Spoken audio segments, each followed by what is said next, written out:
আসসালামু আলাইকুম বন্ধুরা, আজকে আমি হাজির হয়েছি নতুন একটি ট্যাবলেট নিয়ে, যার নাম ভিটাবিউন। আজকে ভিটামিন সম্পর্কে বিস্তারিত আলাপ আলোচনা করব। এর ডোজ, এর কাজ, সব কিছু নিয়ে, এর ভালো দিক খারাপ দিক সব কিছু নিয়ে আলাপ আলোচনা করা হবে। তো বিস্তারিত বলার আগে একটা রিকোয়েস্ট করে নেই, আমার ANA মেডিসিন টিপস ইউটিউব চ্যানেলটি অবশ্যই লাইক, কমেন্ট ও শেয়ার, সাবস্ক্রাইব করবেন। তো শুরু করা যাক এর কাজ সম্পর্কে।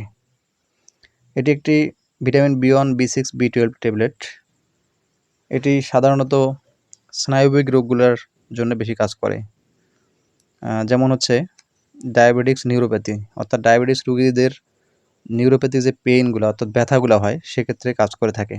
হাত পা ঝিমঝিম করা এবং মেরুদণ্ডে ব্যথা, শরীর দুর্বলতা আসলে এবং প্রেশার অতিরিক্ত লো হইলে সেক্ষেত্রেও খাওয়া যায়।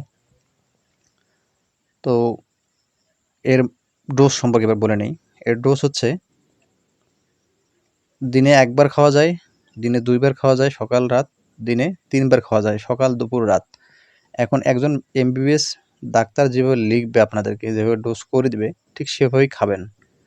তবে খাওয়া যাবে দিনে 3 বার, কোনো সমস্যা নেই। যদি অতিরিক্ত দুর্বল হয়ে থাকেন, হাত পা যদি ঝিমঝিম অতিরিক্ত বেশি করে থাকে, দিনে 3 বার খাওয়া যাবে। তো এটি সাধারণত এর কোনো পার্শ্ব প্রতিক্রিয়া নেই, খুব কম পার্শ্ব প্রতিক্রিয়া। তবে একটি পার্শ্ব প্রতিক্রিয়া হতে পারে, সেটি হচ্ছে এটি খাইলে একটু গ্যাস বেশি হতে পারে। সেক্ষেত্রে ওষুধটি খাওয়ার সঙ্গে 2 গ্লাস পানি খাবেন, সঙ্গে একটা গ্যাসের ট্যাবলেট খাইতে পারবেন, তাহলে গ্যাসটি আর বেশি হবে না। এটি গর্ভ অবস্থায় খাওয়া যায়, কোনো সমস্যা নেই। এটি তৈরি করে থাকেন বাংলাদেশের সুনামধন্য কোম্পানি ইনসেপ্টা ফার্মাসিউটিক্যাল লিমিটেড। এর মূল্য 12 টাকা পিস, এক পাতার দাম 120 টাকা।